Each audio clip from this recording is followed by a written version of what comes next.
Tai Chi pole running through the center of the body and you just move that pole over one leg, then this side can become empty without this coming out of alignment. And if I turn my Dan Tian to sink without turning the hips, now this leg really becomes empty.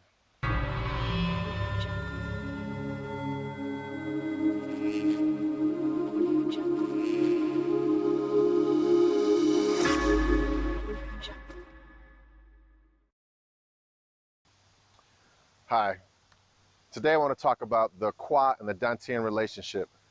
So if you're attending my classes, then you already know I constantly talk about the Kua and the Dan Tian. So what's the importance of the Kua and how does it function? Or at least in our Tai Chi, how does it function? So let's talk about opening and closing the Kua. The way that we open and close the Kua is through the movement or rotation of the Dan Tian whilst the hips are remaining still. So that's how we open and close a Kua. So first, what is the Kua? It's that inguinal crease, those lines created here where the legs meet the pelvic area. So if I turn my Dan Tian or my waist without turning the hips, then a crease is created on this side of my body. Most times when we do this, we're also shifting the weight into that particular leg. So notice, as I turn the Dan Tian and shift the weight into, in this case, my left leg, my knees stay in alignment with my toes and my hips stay facing forward. When we do this, we're able to keep our root and we're also able to protect the knee. If my waist and my hips were to turn as one unit, when I turn like this, it would start to twist the knees and I lose my connection to the ground. So the root, the earth, being yin, the legs connected to the earth are also yin in this particular case. So I want to think of the upper body as being yang, relaxed and open, ready to move, while these are the base that holds us up.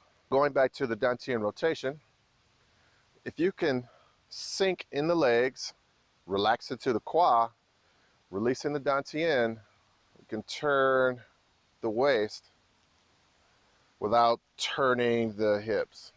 Okay, takes a little bit of practice. There are stretches that we do. Perhaps I'll have a link to a video of some stretches that we do to try and separate the hips from the waist. But it's very important in all of the styles of Tai Chi that we do. It's important when you're doing things like wave hands like clouds. So we talk about the stepping in Tai Chi. We always do this forward stepping where we're full and empty, shift and turn. So even here, as I shift, I'm turning the Dan Tian without turning the hips. My knee stays in alignment with the feet. When I come back, turning, stepping, and turning. So this is the most popular form of stepping that we teach in class. When we do things like wave hands like clouds, now we're stepping to the side. So we have a sideways step or motion, which is connected to the arms. So from here,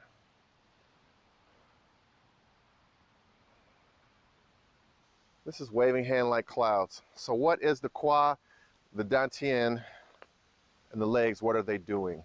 So if you look at my feet without the arms, when I go to step, if I want to bring my left or my right leg in, I'm going to rotate, turning the Dan Tian, I sink into the left leg, and I keep my hip in alignment with the knees and the shoulders and the ankles, so as a one straight line. So a lot of times when people shift the weight into one leg, they let their hip go out of alignment to get their balance. But if you think of the Tai Chi pole running through the center of the body and you just move that pole over one leg, then this side can become empty without this coming out of alignment. And if I turn my Dan Tian to sink without turning the hips, now this leg really becomes empty. And I can step and bring that leg in. As I step in our example, wave hands like clouds, now I turn my Dan Tian, shift it to the right, sink into this leg, and now my left leg is empty. And I step, touch the toe, then we transfer the weight, turning, Dan Tian, sinking, this leg is empty here. So if I add the hands to that, once my hands are in position, I step, and then I just turn the Dan Tian. Then we switch. I step in, turn, stepping. So there's an alternation between opening and closing of the Kua. If I shift left, turn my Dan Tian left, this Kua closes, this one is open. The closed one bears the weight in this case, and then I'm able to bring it in, and then I shift, turn, now my right Kua closes, left Kua open. And we just continue to transfer the weight like this. A couple of movements in chin style also use the same principle of being able to fill in one leg while the other leg should be free to step. One such move is lazily tying the coat. Once I'm here, as we separate the hands, so I'm going to sink and rotate into this leg. In our style, we do a small step out before we do the big step. But once I'm here, I'm going to sink and rotate so that leg empties, and then I can do a nice controlled step out and finish the movement. Façon relax. So if you notice, the Dan Tian rolls like a circle, but it has to be free from the waist so that it doesn't affect the knees every time I turn. So if all of this is turning together, sooner or later you may feel that in the knees. Also, you won't have the root that I'm talking about that is so important in Tai Chi, in all of Tai Chi. Let's take a look at another movement, single whip. So in our chin style, we call it Dan Bien, which means Dan Tian change. And as the Dan Tian changes, the Kua will open and close consecutively. So as I rotate my hands, notice the shifting of the weight and the rotation of the Dan Tian. So as I turn the hands, sink in the legs, so this is our close, and then we open. So the Kua is open. And then before I step, I sink and rotate to close. This leg empties. And then I can do a nice controlled step out. And then I'll go ahead and finish the movement.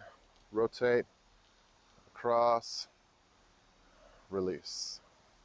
Other movements in the yang style form where this is important is the rollback. So if I was in this rollback position, or if I'm in the ward off and I go to begin the rollback, once I rotate here, put the hands in position, as I shift back and turn my waist, I want to keep the Kua open and the knees lined up over the toes. That way the knees can naturally work like a hinge joint. So as we rotate here, shift back, turn the top part of the body, keeping the legs open. And then we come back, press back forward. So I hope that gives you some insight into the rotation of the Dan Tian left to right and the opening and closing of the Kua and how it helps to maintain the root and how it helps to protect the knees. If this is unfamiliar to you, you can also check out the video on rotating the Dan Tian. So until next time, Chris Burnett, Green Dragon Tai Chi. Thank you.